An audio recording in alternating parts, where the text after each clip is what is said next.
कल्याणमध्ये 13 वर्षीय अल्पवयीन मुलीवरती अत्याचार केला होता आणि तिची हत्या केली होती। त्याच नराधम विशाल गवळीनं आता आत्महत्या केलेली आहे। गेल्या 3.5 महिन्यांपासून तो तळोजा कारागृहात होता। आज अगदी पहाटेच्या सुमारासच विशाल गवळीनं आत्महत्या करत आपलं आयुष्य संपवल्याचं बोललं जात आहे। विशाल गवळीनं गळफास घेत पहाटे आत्महत्या केली आहे आणि याच घटनेमुळे आता कल्याण परिसरात संतापाची लाट उसळल्याचं पाहायला मिळालं होतं। अक्षय शिंदे सारखाच विशाल गवळीचाही एन्काउंटर करायची मागणी कल्याणमधल्या महिलांनी केली होती, मात्र विशालनंच स्वतःचं आयुष्य संपवल्याचं आता कळतंय।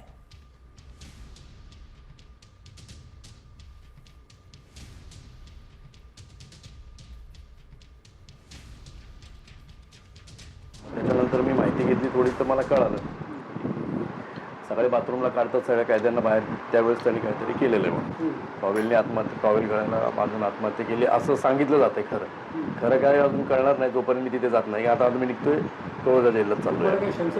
संशय आहे ना मला 100% संशय पोलीस यंत्रणेने मारले त्याला जेलात, कारण अक्षय शिंदेच्या बाबतीत पण असंच झालं होतं आणि ती भीती होती म्हणून मी न्यायालयाला अर्ज पण दिला होता जेव्हा त्याची PC चालू होती की अक्षय शिंदे सारखे ह्याला विशाल गवळीलाही मारतील, त्याच्यामुळे याला पोलीस प्रोटेक्शन वगैरे अजून एक्स्ट्रा ह्याच्या सुरक्षेत जेवढं करता येईल तेवढं करावं म्हणून। पण त्या अर्जावर काही निर्णय झाला नाही, काय नाही, आणि आता जी भीती होती तीच झाली। या दरम्यान तुम्हाला तुम्ही याचा विशाल गवळीशी भेटला, काय सांगितलं? विशाल गवळीशी मी भेटलो होतो मागच्या 20-25 दिवसाआधी भेटलो होतो, जेलला व्हिजिट घेतली त्याची।